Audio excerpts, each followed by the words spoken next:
नमस्कार, मैं राकेश तिवारी। भोपाल तक में स्वागत है। आप देख रहे हैं आमने सामने। आज हमारे सामने हैं भारत के सुप्रसिद्ध जादूगर आनंद। जादूगरी की दुनिया में कई रिकॉर्डों को अपने आप में समाहित करने वाले शख्सियत जादूगर आनंद से करेंगे आमने सामने बातचीत। देखिए साक्षात्कार भोपाल तक के साथ। नमस्कार, मैं राकेश तिवारी। भोपाल तक में आपका स्वागत है। आज आप देख रहे हैं आमने सामने। अगर हम माया जाल की बात करते हैं या मैजिक ट्रिक्स की बात करते हैं तो स्वप्न संसार का एक पहलू अलग होता है। जीवन में भारतवर्ष में एक ऐसे शख्सियत मैजिक की दुनिया से हैं। मध्य प्रदेश के मूल निवासी जबलपुर के रहने वाले ऐसे शख्सियत हैं जिनका नाम जादूगरी की दुनिया में कोई मोहताज नहीं है। आज मेरे साथ आनंद जादूगर हैं। ऐसी शख्सियत जिन्होंने मायाजाल की वो ट्रिक्स दुनिया के सामने ला करके रखा। कुछ ऐसे ट्रिक्स हैं जो आनंद जी के वर्ल्ड रिकॉर्ड में भी अगर देखा जाए तो गिनीज बुक में भी उनका नाम लिखा गया है। नमस्कार सर। नमस्कार। जादूगरी की अगर हम बात करें तो आज तक वर्तमान समय में भी अगर देखा जाए तो इसका कोई संस्थान नहीं है, लेकिन फिर भी बगैर संस्थान के मन में प्रबल शक्ति, प्रबल इच्छा शक्ति, कुछ ऐसी बातें निकल के जो आई 18 वर्ष के आयु में आपने जंजीरों में जकड़ करके संदूक में आपको फेंक दिया गया था पानी में। वो वर्ल्ड रिकॉर्ड बना था। किस प्रकार का वो प्रारब्ध था, किस प्रकार का वो प्रादुर्भाव था? दुर्भाग्य से आपने ठीक कहा कि वैसे सरकारें जो हैं जानते हुए कि हमारे देश की कल्चरल हेरिटेज है, सामाजिक सांस्कृतिक विरासत है, उसके बाद भी इसको संजोने के लिए अभी पहल नहीं हुई है। तो हम लोग यही सोचते हैं शायद उनकी प्राथमिकता है दूसरी चीज़ों को सुधारने में पहले उनकी बाद में नंबर आएगा, लेकिन इस बीच यदि ख़त्म ही हो गई तो फिर कहाँ से ढूंढोगे जी। तो इसीलिए हम लोग पीढ़ी दर पीढ़ी जो है इसको संभाले होता है कि हम अगली पीढ़ी को रिस्पेक्टफुली इसको सौंप सकें, ख़त्म ना हो जाए, विलीन ना हो जाए हमारे देश से। उसके लिए मैजिक अकेडमी बनाने की कोशिश लगातार चल रही है। और मैं जानता हूँ कि अभी तो हुआ नहीं है, लेकिन मैं जानता हूँ कि मेरे गायब होने से पहले मैं बनाऊँगा।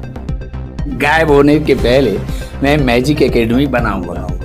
आनंद जी, अगर हम बात करें, देखा जाए तो आपने एक बात बोला कि ये कला है, साधना है, विद्या है ये, लेकिन सबसे प्रमुख बात जो आ रही है, मूलतः अगर देखा जाए आनंद जी, यह एक फेवरेट नाम आपका पड़ा, लेकिन मूलतः नाम आनंद ही है। मेरा नाम भी आनंद है, क्योंकि जादू करता हूँ इसलिए जादूगर आनंद हो गया। तो आनंद में इतना आनंद लोगों को आया कि आनंद में ही पूरा जादू का पूरा। कभी फोन करता हूँ, बोलता हूँ आनंद बोल रहा हूँ, बोलते कौन आनंद? जादूगर। अरे हाँ नमस्कार, तब हो गया। बाल्यावस्था की अगर हम बात करें, लोगों का जादूगर की दुनिया में देखा जाए तो भारतवर्ष में किसी भी प्रकार का संस्थान नहीं है। लोग बड़े बड़े सपने देखते हैं, कोई आईएएस बनना चाहता है, कोई आईपीएस बनना चाहता है, कोई इंजीनियर बनना चाहता है, लेकिन कौन सी ऐसी अंदर तड़प थी जिसको आपको प्रेरणा दिया जादूगर बनने के लिए? मैं सोचता हूँ बाद में मैंने भी यही सवाल अपने आप से पूछा था बड़ा होने के बाद, जब मैं काफ़ी समझदार हो गया तो मुझे इस सवाल की कोई जवाब नहीं मिला कि ये मेरी नियति थी, डेस्टिनी थी। हो सकता है पिछले जन्म में भी इसी कला से जुड़ा रहा हूँ, कुछ चीज़ें बची रह गई हूँ तो उनकी जो तड़प जो है मुझे दोबारा उसी प्रोफेसर 7 साल की उम्र में तय करना एक बच्चे का कि मैं ये बनूंगा, और मैं आपसे अपने तय करने के 57 साल बाद बात कर रहा हूँ, और मैं 57 years। और मैं वही हूँ जो मैं बनना चाहता था। तो इसका सिवाय नियति की, डेस्टिनी की, इसको मैं कुछ नहीं बोल सकता। जादूगर की एक बात आती है और साथ में हिप्नोटिज्म की अगर हम बात करें तो इनमें अंतर कहीं समझ में आता है? वो सब उसमें समाहित है। हिप्नोटिज्म है, मैस्मरिज्म है, इल्यूजन्स हैं, ये सारी चीजें समाहित है। कुल मिला के वो जादू कहलाता है, मैजिक। दर्शकों को लेकर के अगर देखा जाए, काफी दर्शक भारतवर्ष में अगर देखा जाए तो आपके जादूगरी के लोग दीवाने हैं। क्या आज इस साक्षात्कार के माध्यम से क्या संदेश देना चाहते हैं?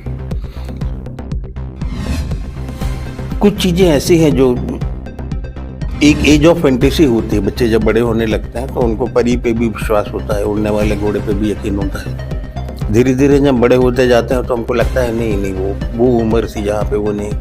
लेकिन मेरा कहना है कि जीवन की वास्तविकताएं इतनी कड़वी हैं कि एक छोटा सा बच्चा अपने अंदर उसको जीवन और पाल के रखे आप, उसको मत मरने दीजिए, नहीं तो आपकी भी मौत हो जाएगी। बच्चे के अंदर जो स्किल है उसको मारने नहीं, हमारे अंदर एक बच्चा है, वो हमारे अंदर भी एक बच्चा है।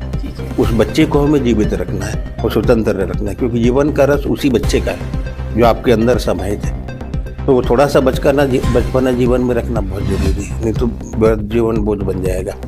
तो इन चीज़ों से एक बचपने की गुदगुदाहट जो है, किसी भी उम्र में आप जब देख रहे होते हैं तो आप बच्चे बन जाते हैं। तो 2.5 घंटे आप जो बच्चा बन के जी रहे हैं 70 साल की उम्र, वो आपकी उम्र बढ़ा रहा है। ये हमारे साथ भारतवर्ष की जादूगर, आनंद जादूगर, मशहूर शख्सियत हमारे साथ थी।